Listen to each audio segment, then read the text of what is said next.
Gjatë pushimit të primejt, kur kamerat u tërhoqën për pak qaste, por tensioni mbeti po aq i fortë, Edi nuk arriti më të përmbahej.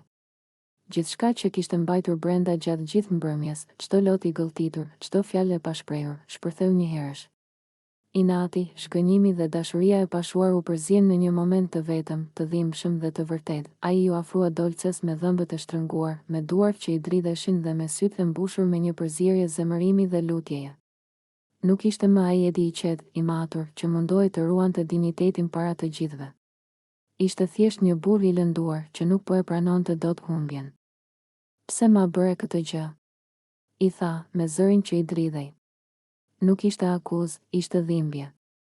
Një pyetje që vinte nga thellësia e shpirtit, nga ajo pjesë e tij që ende nuk e kuptonte se si gjithçka kishte marrë fund kaq papritur. Ai vazhdoi, pa i ndalur fjalët, sikur po i dilnin nga zemra pa filtrin e mendjes, unë të kam dashur gjithmonë. Gjithmonë. Në atë moment, koha dukej sikur u ndal. Sepse nuk ishin fjalë për lojë, as për publik, as për kamera.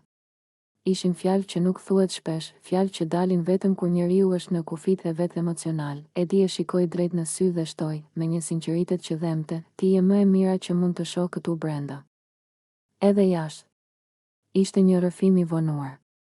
Një deklaratë që ndoshta duhej thënë më herët, ndoshta në një moment tjetër, por që tani vinte si një britme e fundit për diçka që po i rrëshiste nga duart.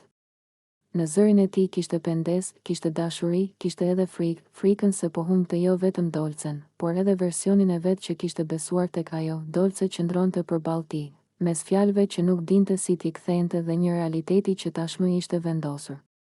Ajo që për Edin ishte dashuri e thellë, për të ishte bërë barë. Dhe ky ishte kontrasti më i dhimbshëm nga të gjithë. Edi nuk po kërkonte kthim. Nuk po kërkonte falje. Ai thjesht donte të kuptohej. Donte që ajo të di.